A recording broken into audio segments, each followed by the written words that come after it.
प्यारे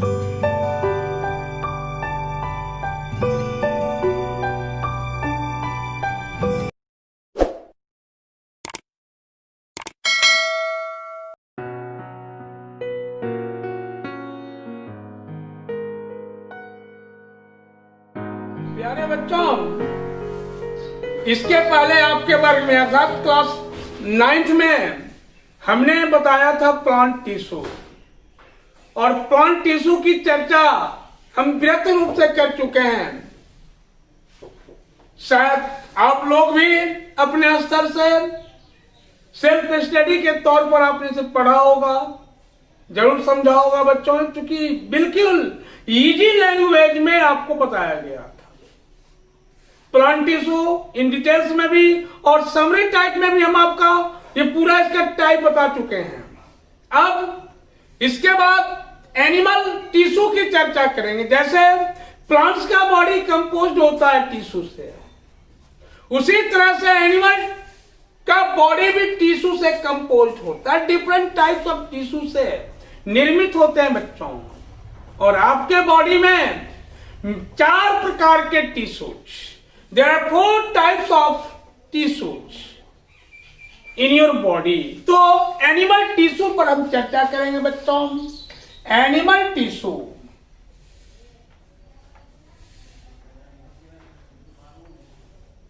animal tissue जंतु तक, जंतुओं का शरीर भी असंख्य कोशिकाओं से बना होता है, और ये सभी कोशिकाएं मिलकर एक विशेष प्रकार की रचना का निर्माण करते हैं, जिस रचना को हम टिश्यू बोलते हैं या उत्तक बोलते हैं। उत्तक तो समान कार्य करने वाली कोशिकाओं का समूह, जिनकी उत्पत्ति समान होती है, उस समूह को हम टिश्यू कहते हैं। और एनिमल टिश्यू निम्नलिखित 4 प्रकार के। पहला tissue epithelial tissue. Epithelial tissue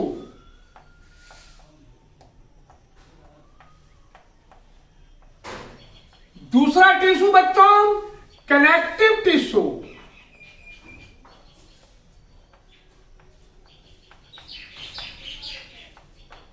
connective tissue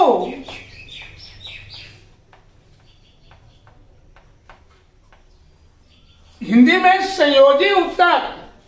तीसरा tissue muscular tissue. Muscular tissue मांसपेशीय उत्तक।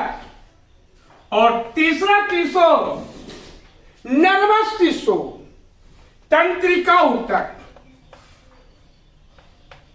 नर्वस टिश्यू, तंत्रिका उत्तक। तो बच्चों, मानव बॉडी का संरचना या फॉर्मेशन निम्नलिखित 4 टाइप के टिश्यू से हुआ है। पहला इपिथेलियल टिश्यू, दूसरा कनेक्टिव टिश्यू, तीसरा मस्कुलर टिश्यू, और चौथा ये nervous tissue. Epithelial tissue, connective tissue, muscular tissue और नर्वस टिश्यू। तो बच्चों, अब बारी बारी से हम प्रत्येक टिश्यू, इस टिश्यू का डिस्कशन करेंगे बच्चों। तो सबसे पहला टिश्यू का टाइप है इपिथेलियल टिश्यू। पहला टिश्यू आपका इपिथेलियल टिश्यू है, उस पर हम चर्चा करने जा रहे हैं बच्चों। तो आइए देखिए,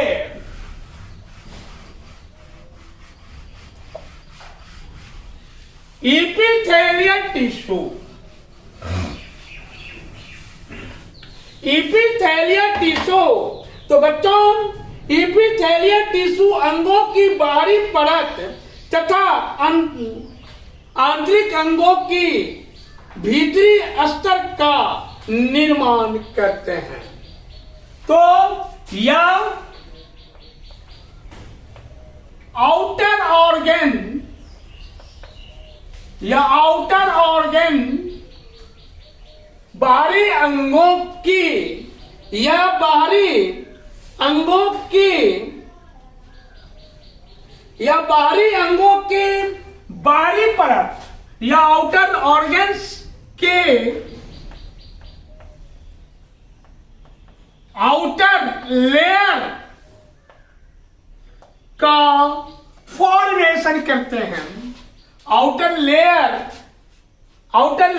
का फॉर्मेशन, आउटर लेयर का फॉर्मेशन करते हैं, आउटर लेयर का फॉर्मेशन करते हैं तथा भीतरी अंगों के तथा इंटरनल ऑर्गन के तथा इंटरनल ऑर्गन्स के तथा इंटरनल ऑर्गन्स के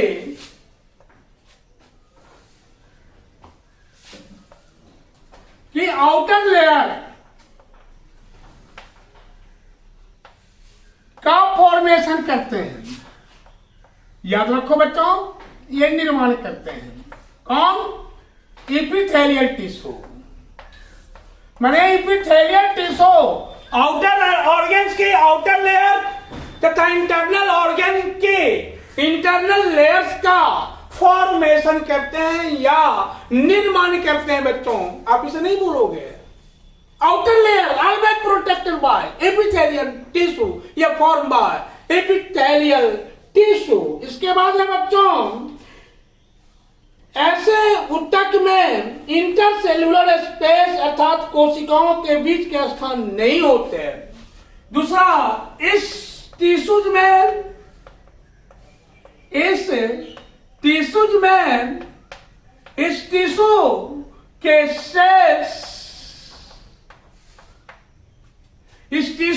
सेल्स आपस में एक दूसरे से इस टिश्यू के सेल्स आपस में एक दूसरे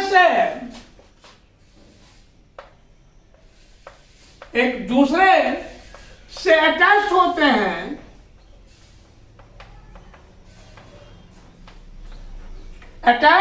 हैं।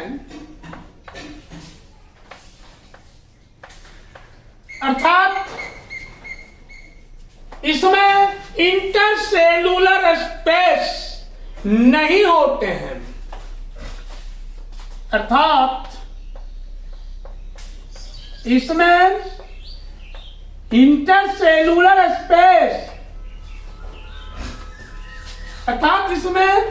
इंटरसेलुलर स्पेस नहीं होता है।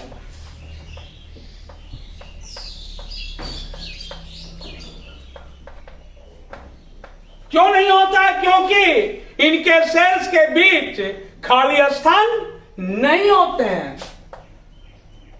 क्योंकि इनके सेल्स के बीच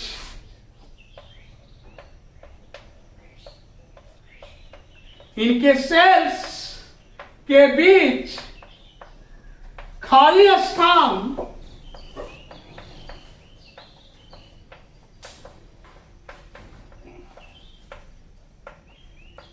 नहीं होता है। इसके बाद बच्चों,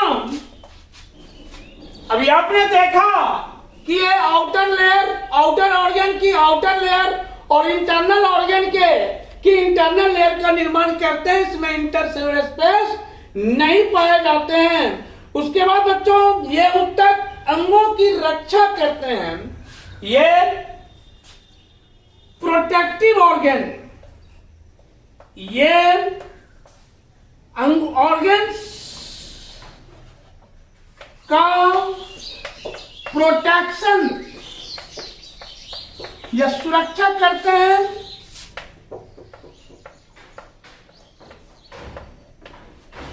इस प्रकार के उत्तर डिफ्यूजन, सेक्रीशन, एब्जॉर्प्शन इत्यादि क्रियाओं में अति महत्वपूर्ण भूमिका निभाते हैं। यह इस प्रकार के उत्तर, इस प्रकार की टिश्यू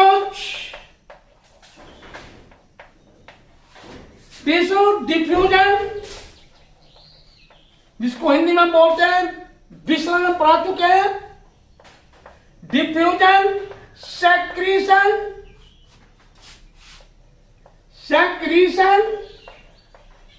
एवं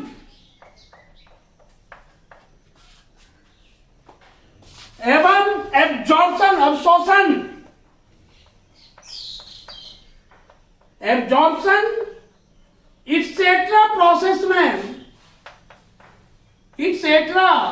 प्रोसेस में अति महत्वपूर्ण भूमिका अदा करते हैं,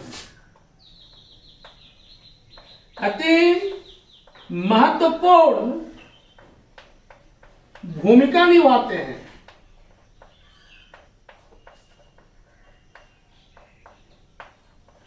बच्चों, आपने सीखा कि ये एपिथेलियल टिश्यू आउटर ऑर्गन का आउटर लेयर एवं इंटरनल ऑर्गन का इंटरनल लेयर बनाते हैं।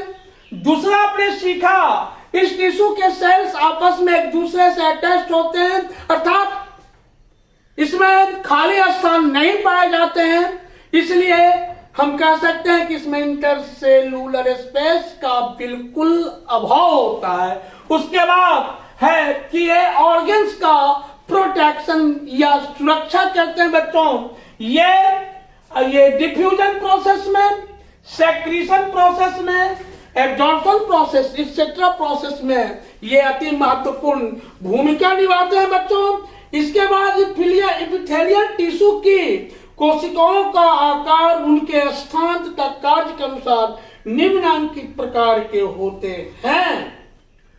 तो एपिथेलियल टिश्यू, अब हम इसके टाइप को देखेंगे। बच्चों, हमने समझ गया, देखा कि एपिथेलियल टिश्यू का क्या फंक्शन है।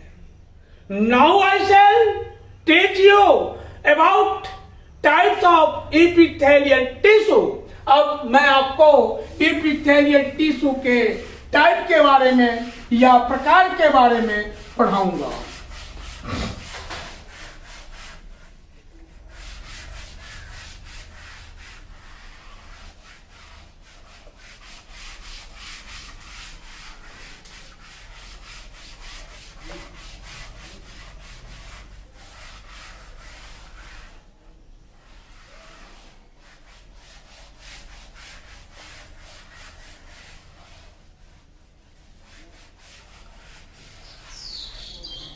Epithelial tissue, type of epithelial tissue.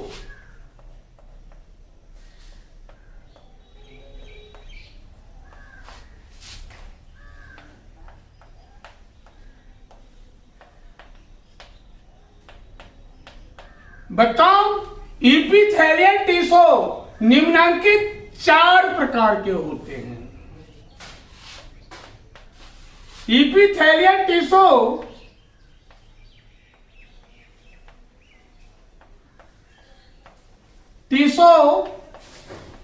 निम्नलिखित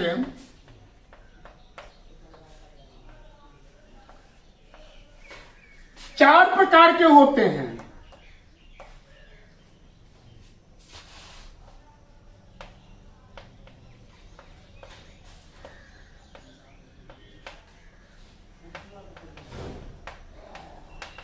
पहला इसका टाइप बच्चों, squamous epithelial tissue, columnar epithelial tissue, ciliated epithelial tissue और cuboidal epithelial tissue। तब पहला स्क्वामस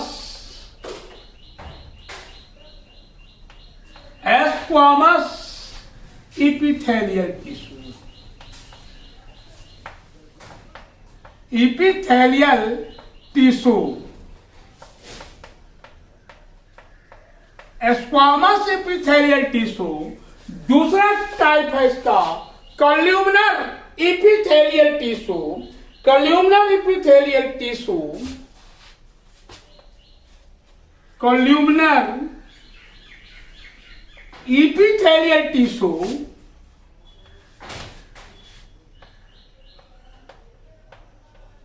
epithelial tissue। तीसरा टाइप है इसका cuboidal epithelial tissue, cuboidal epithelial tissue।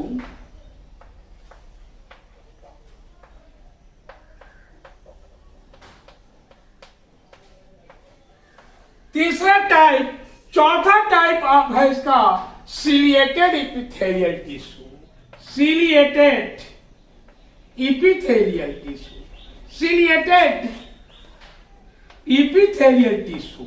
आपने देखा ये स्ट्रक्चर के आधार पर, स्ट्रक्चर के आधार पर epithelial टिश्यू चार प्रकार के हैं। स्ट्रक्चर के आधार पर epithelial टिश्यू चार प्रकार के, squamous epithelial tissue, columnar epithelial tissue, cuboidal epithelial tissue और ciliated epithelial tissue। There are four types of tissue on the basis of their structure, संरचना के आधार पर। अब बारी बारी से हम सभी टिश्यू, सभी epithelial टिश्यू के टाइप की चर्चा करेंगे बच्चों। नाम थोड़ा कम्प्लेक्स है, आप पढ़िएगा, प्रैक्टिस में रहिएगा तो आप इस नाम को नहीं भूलेंगे। आप प्रैक्टिस नहीं करोगे, पढ़ने के बाद नहीं लिखोगे तो शायद एक भी नाम आपके ब्रेन में नहीं रहेगा। सारा नाम इंग्लिश का जो है वो आपके ब्रेन से एब्सेंट हो जाएगा। बच्चों इस चीज को याद रखिएगा। विदाउट प्रैक्टिस आप इसको कभी भी अपने दिमाग के अंदर होल्ड करके नहीं रख सकते हो। किसी के बस की बात नहीं है तो कुछ नहीं। एक कहावत है ना कि जैक ऑफ ऑल ट्रेड्स, आपने पढ़ा है कि jack of all trades but master of nothing. एक फ्रेज आपने पढ़ा है, jack of all trades but master of nothing. कर सकते हैं सब कुछ लेकिन निपुण किसी चीज में नहीं है। इसलिए आप प्रैक्टिस करोगे, जहां तक मेरा अपना अनुभव है, तुम हमारे दिमाग में ये रहेगा। प्रैक्टिस नहीं करोगे तुम्हारे दिमाग में कभी भी कैच हो ही नहीं सकता, भूल जाओगे। इसलिए पढ़ने के बाद सिर्फ तुम लिखो, काफी लिखो अपने मन से, तुम्हारे दिमाग में कितना आया। ऐसा बार बार करते रहोगे तो करते करते अभ्यास के जरिए मेहनत करोगे, परिश्रम करोगे। कोई बड़ी चीज नहीं है बेटा, इस चीज को याद रखना। Never labour goes in vain, परिश्रम कभी बेकार नहीं जाता है। इसलिए परिश्रम करना सीखो, संघर्ष करना सीखो, जुझारू बनो। जुझारू बनोगे, स्ट्रगल करोगे अपने लाइफ में। लाइफ में अगर स्ट्रगल करते हो तो दुनिया कि कोई ताकत तुम्हें रोक नहीं सकती आगे बढ़ने से। आगे बढ़ते रहोगे, कर्मवीर बनो। किसी चीज को सीधे एकदम भारी मत समझो, प्रैक्टिस करके देखो, ये कोई बड़ी चीज नहीं है। इसलिए बच्चों आपसे हमारा रिक्वेस्ट है, आप हमारे बच्चे हैं, आपको पढ़ना चाहिए और अच्छा से एकदम ध्यान से इसको देखते रहिएगा। जहां कहीं प्रॉब्लम हो पूछते रहिएगा बच्चों। तो अभी हम चर्चा कर रहे हैं इपिथेलियल टिश्यू पर, और इसके बाद हमने चर्चा की आपको इपिथेलियल टिश्यू के डिफरेंट टाइप्स पर, और हमने देखा कि इपिथेलियल टिश्यू चार प्रकार के, squamous epithelial tissue, columnar epithelial tissue, cuboidal epithelial tissue और ciliated epithelial tissue. Now I shall teach you about different types of epithelial tissue in details. में हम चर्चा करेंगे, आपको पढ़ाएंगे अभी।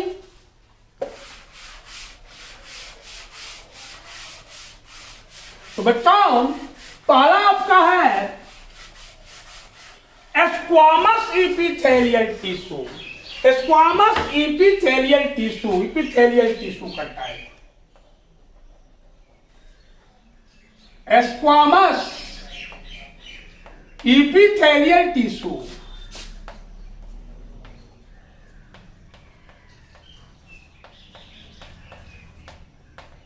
इसका पहला टाइप स्क्वामस इपिथेलियल टिश्यू। बच्चों, तो स्क्वामस इपिथेलियल टिश्यू ऐसी ऊतक की कोशिकाएं चिपटी तथा अत्यधिक पतली होती हैं। इनकी कोशिकाओं के इनकी सेल्स के केंद्रक या न्यूक्लियस भी चिपटे होते हैं। इसकी सेल चिपटी एवं थिन। पहला इसकी सेल्स फ्लैट, इसकी सेल्स फ्लैट एवं एंड थिन होती हैं।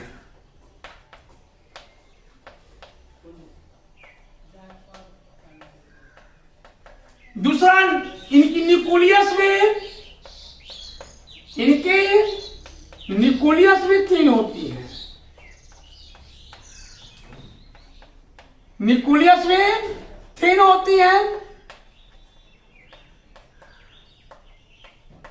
तीसरा, इनकी न्यूक्लियस भी थिन होती है बच्चों। उसके बाद है कि इस प्रकार की ऊतक की कोशिकाएं फर्श या दीवार पर लगी चिपटी ईंटों की तरह दिखती हैं। ये स्टॉक लाइक स्ट्रक्चर में इनकी सेल्स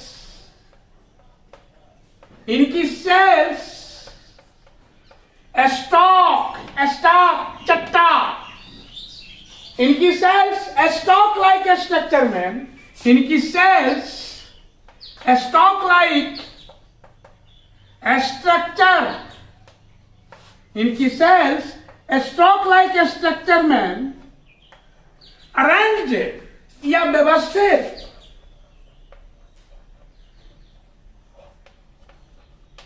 इनकी सेल्स स्टॉक लाइक स्ट्रक्चर में व्यवस्थित होती, जिस प्रकार मकान में आपने देखा ईंटों का चट्टा, उसी तरह से ये चट्टा स्टॉक में अरेंज होते हैं। उसके बाद बच्चों ये स्क्वामस इपिथेलियम त्वचा की बाहरी परत पर पाया जाता है या स्किन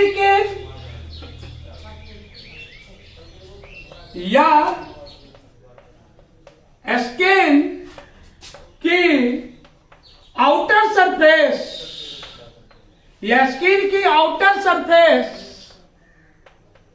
पर पाया जाता है।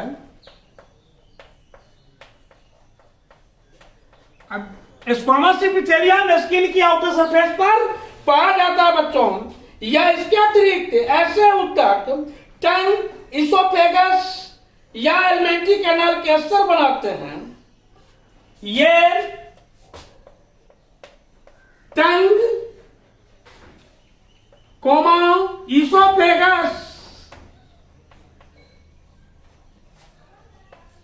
इसोफेगस एवं एलिमेंट्री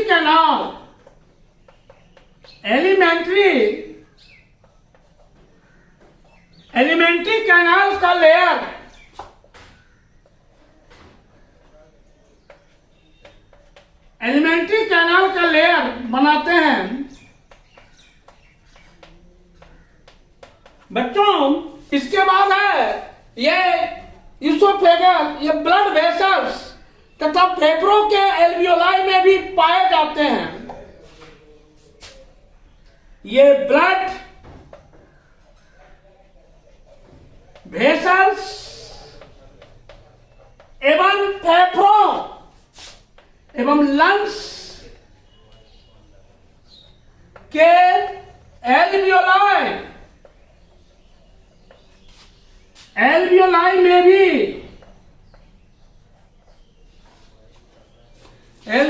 में भी पाए जाते हैं।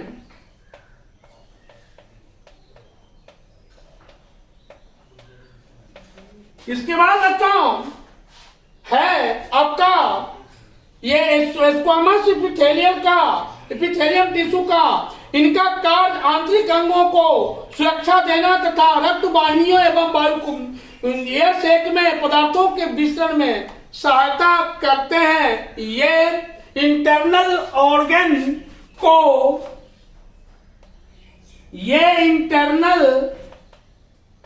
ऑर्गन्स को प्रोटेक्ट करते हैं,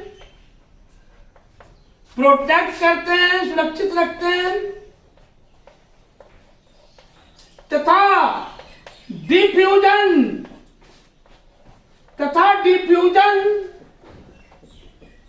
प्रोसेस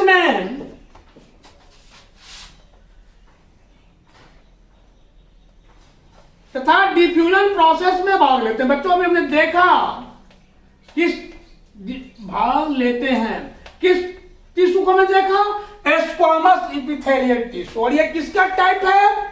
तो इपिथेलियल टिश्यू का टाइप है। स्क्वामस इपिथेलियल टिश्यू किसका टाइप है? तो इपिथेलियल टिश्यू का टाइप है। आपने देखा इसकी सेल्स थिन, इसका सेल्स स्टॉक लाइक स्ट्रक्चर में रहे, इसका न्यूक्लियस थिन। ये प्रोटेक्टिव ऑर्गन्स ऑफ ये इंटरनल ये protective organs of protective layer of internal organs. और it also takes part in किसी में डिफ्यूजन प्रोसेस। दूसरा टिश्यू बच्चों एपिथेलियल टिश्यू का दूसरा टाइप है columnar epithelial tissue. Columnar epithelial tissue ने अब ये सेकेंड टाइप पर हम चर्चा करने जा रहे हैं, स्क्वामस एपिथेलियल टिश्यू। क्लियर? अब आइए बच्चों हम एपिथेलियल टिश्यू का सेकेंड टाइप को देखेंगे।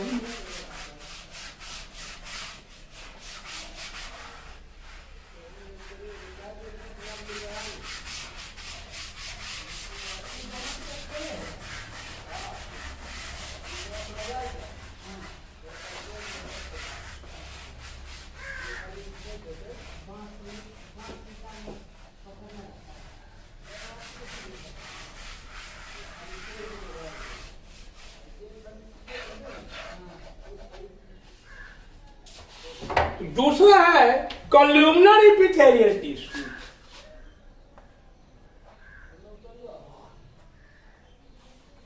Columnar epithelial tissue. तो बच्चों कॉल्यूमनर एपिथेलियल टिश्यू ऐसे उत्तर एक ही स्तर में पिलर लाइक स्ट्रक्चर में सजे होते हैं। ये इनका सेल्स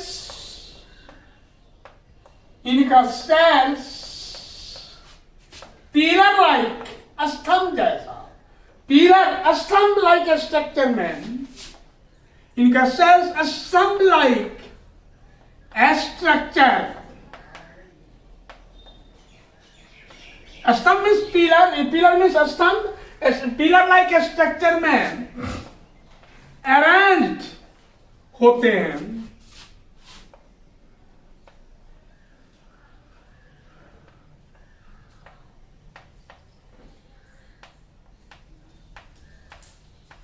दूसरा इसका लक्षण है, सिम्टम है बच्चों कि ये उत्तक जो है आपने देखा पिलर लाइक स्ट्रक्चर में इसका सेल्स के मुक्त सिरे पर हेयर लाइक स्ट्रक्चर पाए जाते हैं जिसे माइक्रोविलाई कहते हैं। इसके सेल्स के फ्रीएस्ट एंड पर, इसके सेल के फ्री एंड पर डिफरेंट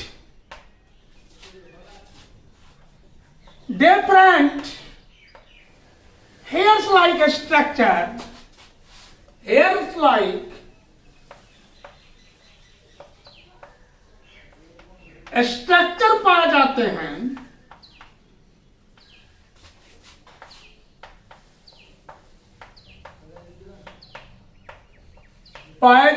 जिसे माइक्रोविलाई कहते हैं,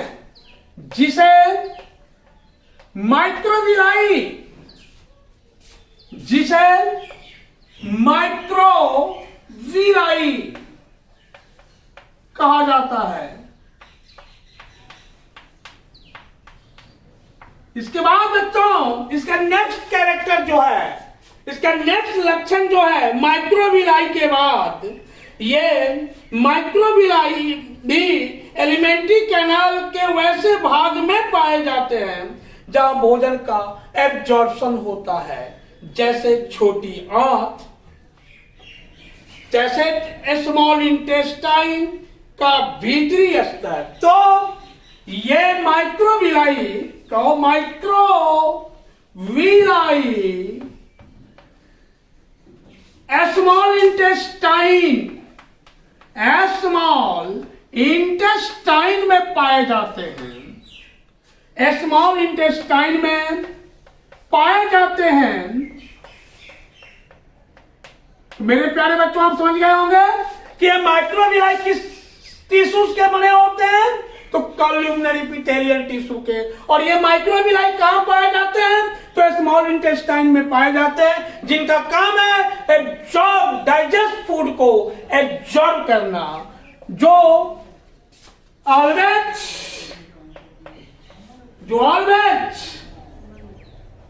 डाइजेस्ट फूड, जो ऑलवेज डाइजेस्ट फूड को एब्जॉर्ब करते हैं। विदाउट माइक्रोविलाई आपका स्मॉल इंटेस्टाइन डाइजेस्ट फूड को एब्जॉर्ब नहीं कर सकता है बच्चों। उसके बाद है, अब देखिए, अब शोषण एवं सेक्रीशन के अतिरिक्त ये अंगों को मैकेनिकल सपोर्ट भी प्रदान करते हैं। ये अभी आपने देखा कि एब्जॉर्प्शन और सेक्रीशन में भाग लेते ही हैं, उसके बाद आपके अंगों को ये यांत्रिक सहारा प्रदान करते हैं। तो आप देखिए, एब्जॉर्प्शन एवं सेक्रीशन के अतिरिक्त, एब्जॉर्प्शन एवं सेक्रीशन, एब्जॉर्प्शन एवं सेक्रीशन के अतिरिक्त ये ऑर्गन्स को, अंगों को, ऑर्गन्स को मैकेनिकल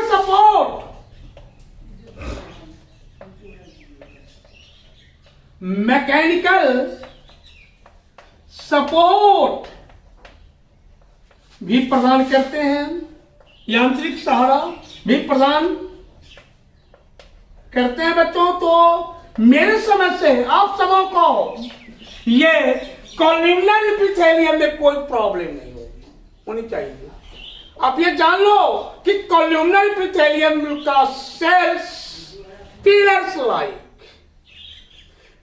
लाइक स्ट्रक्चर, और इसका काम यह है एब्जॉर्प्टिव एरिया को इंक्रीज कर देना, सेक्रीशन में भाग लेना ये, और इसके बाद अंगों को मैकेनिकल सपोर्ट प्रदान करना बच्चों। अब तीसरा है आपका कुबॉइडल एपिथेलियल सेल। कुबॉइडल एपिथेलियल सेल या कुबॉइडल एपिथेलियल टिश्यू, क्योंकि हम सेल भी कह सकते हैं बच्चों, टिश्यू सेल से ही बनता है, इसे आप कंफ्यूज नहीं करोगे।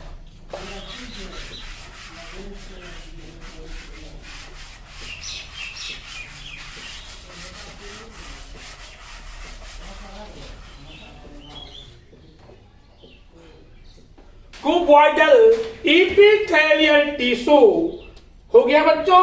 अब आपका होगा तीसरा कुबॉइडल एपिथेलियल टिश्यू।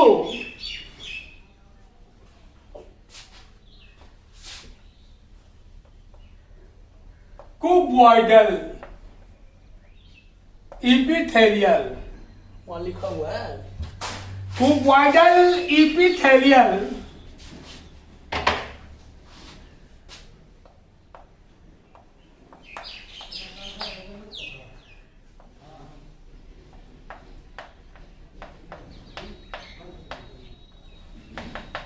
इनका सेल्स कुबॉइड सेपेट या हिंदी में घनाकार, घन के आकार का इनका सेल्स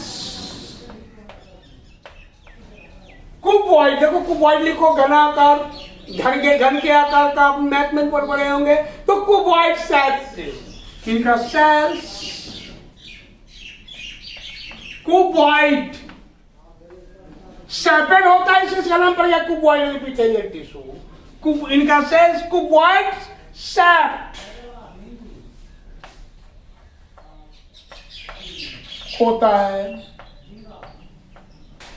दूसरा इसका जो कैरेक्टर्स हैं, इन प्रत्येक सेल्स में एक स्पष्ट गोलाकार न्यूक्लियस होता है।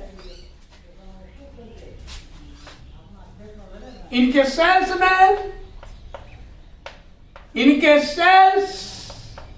में राउंडेड न्यूक्लियस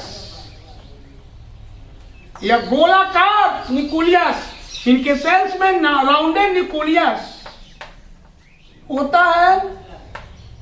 या सैलिवरी ग्लैंड, स्वीट ग्लैंड एवं यूनिफेरस ट्यूब्यूल्स में पाई जाती है। दैट मीन्स ये सैलिवरी ग्लैंड्स, स्वीट ग्लैंड्स और यूनिफेरस ट्यूब्यूल्स की रचना करते हैं। बच्चों, सैलिवरी ग्लैंड से सलाइवा निकलता है, हमने पढ़ाया है क्लास 9 में भी।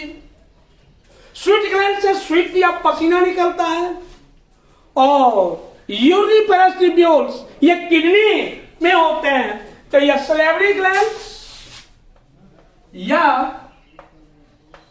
सैलिवरी ग्लैंड्स या सैलिवरी ग्लैंड्स, स्वीट ग्लैंड्स, पसीना ग्रंथि, स्वीट ग्लैंड एवं स्वीट ग्लैंड एवं यूनिफेरस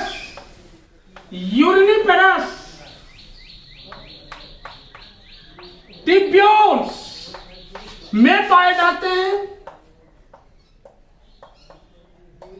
यूनिफेरस ट्यूब्यूल्स में पाए जाते हैं। बच्चों, आपने पढ़ा है किडनी का स्ट्रक्चर यूनिट नेफ्रॉन या यूनिफेरस ट्यूब्यूल्स है ना बच्चों? तो ये यूनिफेरस ट्यूब्यूल्स का भी निर्माण करते हैं।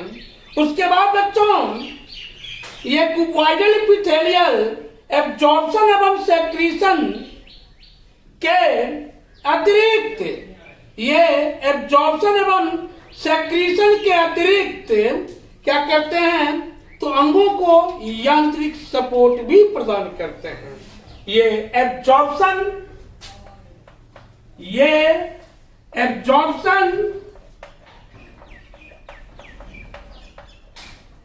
एवं सेक्रीशन के अतिरिक्त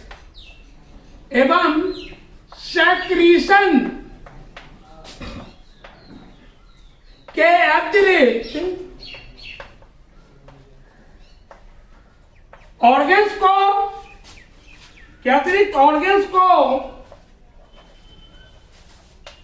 मैकेनिकल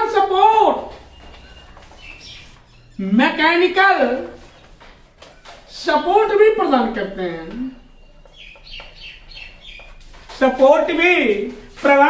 बच्चों, तो बच्चों, ये आपका एपिथेलियल टिश्यू का तीसरा टाइप समाप्त होता है। पहला टाइप था कुबॉइडल एपिथेलियल स्क्वामस एपिथेलियल टिश्यू, दूसरा टाइप था कुबॉइडल एपिथेलियल टिश्यू, दूसरा टाइप था आपका कॉलमनर एपिथेलियल टिश्यू, और तीसरा टाइप है ये आपका अभी जो हम पढ़ाए हैं कुबॉइडल epithelial tissue.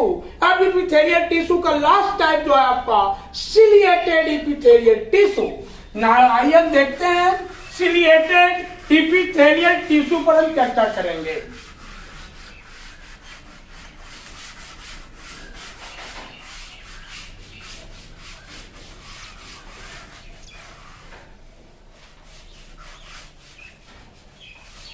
ciliated epithelial tissue.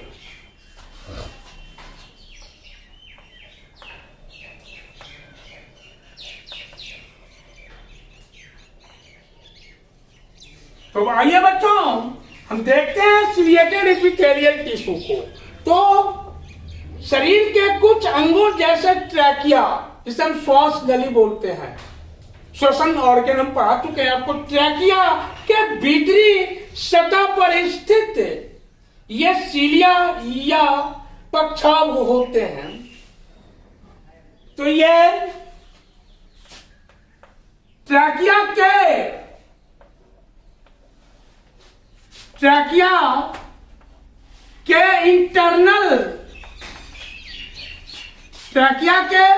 Internal surface पर पाए जाते हैं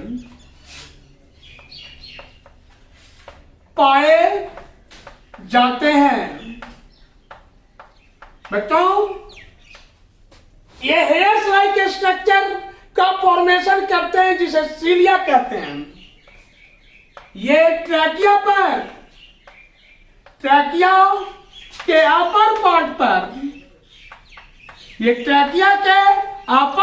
पर हेयर्स लाइक,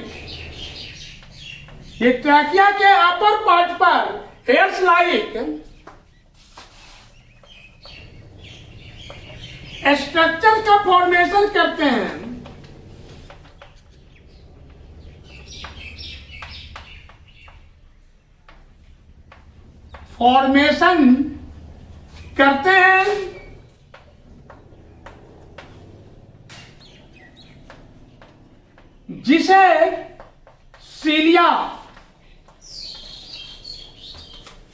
जिसे सीलिया कहा जाता है। इसके बाद बच्चों सिलियरी मूवमेंट में सहायता करते हैं या सीलिया के द्वारा सिलियरी मूवमेंट होता है। श्वास नली के भीतरी सतह पर म्यूकस या श्लेष्मा के एकत्रित नहीं रहने देते हैं। तो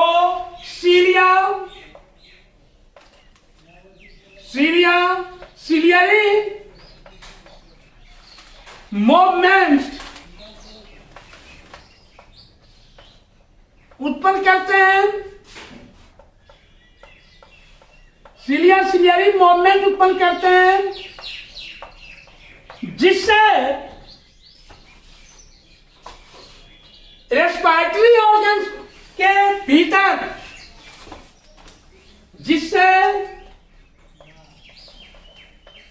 रेस्पिरेटरी ऑर्गन के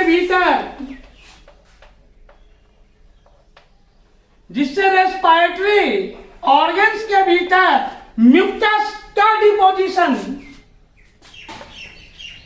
जमाव गंदगा, ये डर्टी चीज है, हार्मफुल थिंग्स है। म्यूकस का डिपोजिशन जमाव नहीं हो पाता है। म्यूकस का डिपोजिशन नहीं हो पाता है बच्चों।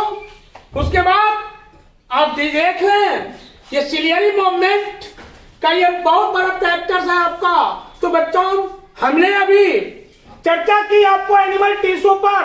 एनिमल टिश्यू के हमने 4 टाइप्स पर डिस्कशन की है। अभी आपका पहला टाइप है एपिथेलियल टिश्यू, दूसरा टाइप है कनेक्टिव टिश्यू, तीसरा मस्कुलर टिश्यू और चौथा टिश्यू जो है आपका ये नर्वस टिश्यू। अब ये एपिथेलियल टिश्यू हमने देखा कि बाहरी अंगों की बाहरी परत, भीतरी अंगों की भीतरी परत का फॉर्मेशन करते हैं। उसके बाद हमने देखा एपिथेलियल टिश्यू अंगों को प्रोटेक्ट भी करते हैं। हमने ये भी देखा एपिथेलियल टिश्यू 4 प्रकार के होते हैं। पहला टाइप स्क्वामस एपिथेलियल टिश्यू, दूसरा कॉलमनर एपिथेलियल टिश्यू, तीसरा क्यूबॉइडल एपिथेलियल टिश्यू और चौथा सिलिएटेड एपिथेलियल टिश्यू। तो दैट मींस होल आपका एपिथेलियल टिश्यू जो आउटर लेयर के आउटर ऑर्गन के आउटर लेयर का और इंटरनल ऑर्गन के इंटरनल लेयर का फॉर्मेशन करने वाली टिश्यू का चर्चा हम लोगों ने की आज। अब इसके बाद आपका नेक्स्ट टिश्यू नेक्स्ट डे होगा बच्चों। धन्यवाद बच्चों, आप सभी लोग अपनी ओर से इसे सेल्फ रूप से ठीक से पढ़ लोगे, इसका नोट्स बनाओगे, जहां प्रॉब्लम होगा तुम रिप्लाई करोगे, पूछोगे, मैं जवाब दूंगा। धन्यवाद बच्चों।